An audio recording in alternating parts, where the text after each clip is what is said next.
Tiba-tiba aku menyadari bahwa tubuhku perlahan menyusut, dan bahkan cincin pernikahan di jariku terlepas dan jatuh ke lantai. Tinggi badanku turun dari 6 kaki menjadi 5 kaki yang sama seperti tinggi istriku. Awalnya, aku tidak terlalu memikirkannya, tapi seiring berjalannya waktu, aku semakin kecil hingga ukurannya tidak lebih besar dari seekor nyamuk. Laba-laba dan serangga di rumahku juga berubah menjadi monster yang menakutkan bagiku. Setelah menyadari perubahan ini, aku pergi ke rumah sakit untuk melakukan pemeriksaan. Namun semua hasil medis menunjukkan hasil normal. Meskipun begitu, tubuhku terus menyusut dan pengobatan tidak memberikan efek. Sementara tagihan rumah sakit yang terus meningkat memaksa aku untuk kembali ke rumah dan beristirahat. Tidak lama setelah itu, ukuran tubuhku menjadi seukuran kucing. Dan demi keselamatanku, istriku mengusir kucing itu keluar rumah. Dia bahkan memberitahu orang lain bahwa aku sudah meninggal dan berencana untuk menjual rumah. Pada saat itu, amarahku meluap karena dia tidak lagi melihat aku sebagai seorang manusia, melainkan hanya sebagai beban. Seiring berjalannya waktu, aku semakin kecil, hingga akhirnya aku hanya bisa hidup di dalam rumah mainan putriku. Awalnya, itu terasa hampir menyenangkan, dan aku menghabiskan hari-hariku bermain dengan putriku. Namun, istriku sangat takut membiarkan aku tidur di tempat tidur, karena dia khawatir satu gerakan ceroboh bisa membuatku terluka. Semakin dia menghindari, aku semakin bertekad untuk kembali naik ke tempat tidur. Keesokan harinya, aku mengambil kail pancing dan beberapa benang, berniat menggunakannya untuk memanjat. Tiba-tiba, aku mendengar suara kucing mengeong di luar, dan kucing yang diusir istriku itu kembali. Keringat dingin langsung keluar, karena bagiku, kucing itu telah menjadi raksasa. Aku mencoba berdiri dan berlari, namun tanpa sengaja aku tergores kail pancing. Kucing itu merendahkan tubuhnya ke posisi siap berburu, dan dalam kepanikan, aku mengambil jarum jahit sebagai senjata, lalu berbalik dan mencoba untuk melarikan diri.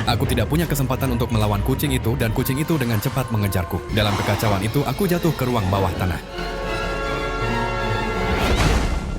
Dari atas, aku mendengar istriku memanggil namaku. Aku berteriak sekuat tenaga untuk menarik perhatiannya. Namun karena tubuh aku semakin kecil dan suara aku pun ikut mengecil, sehingga dia tidak mendengar aku sama sekali. Ketika dia melihat kucing itu lagi, dia tiba-tiba berpikir aku telah dibunuh oleh kucing tersebut. Malam itu, aku membungkus diriku dengan sepotong kain dan hampir tidak selamat di ruang bawah tanah itu. Lalu pada keesokan harinya, suara putriku membangunkanku. Aku merasa ada secercah harapan. Aku segera mengambil sepotong kapur yang patah dan menulis namaku di pintu ruang bawah tanah. Setelah itu, aku mulai mencari makanan dan akhirnya menemukan perangkap tikus yang dipasang istriku di sudut, yang masih berisi sepotong keju. Aku menjatuhkan jarum itu dan langsung melahap makanan itu tanpa ragu. Pada saat itu, bayangan besar muncul di belakangku, dan laba-laba merayap di mana-mana di ruang bawah tanah. Aku mencari tempat yang lebih aman dan menemukan sebuah kotak kardus di sana. Aku membasahi kardus itu dengan air, membuat lubang kecil, lalu menutupnya, dan akhirnya aku bisa tidur dengan aman sepanjang malam. Beberapa hari kemudian, tidak ada lagi suara dari istri atau putriku di lantai atas. Aku tahu mereka telah menganggap aku sudah mati. Aku membuka botol alkohol dan menghabiskan hari-hariku minum sendirian di ruang bawah tanah untuk meredakan rasa sakit. Dan yang lebih parahnya lagi, tubuh aku terus menyusut tanpa henti. Aku tahu, sebentar lagi aku mungkin akan lebih kecil dari laba-laba. Aku mengambil jarum, lalu bersiap membersihkan ruang bawah tanah itu. Namun tepat pada saat itu, sesuatu yang sama sekali tidak terduga terjadi.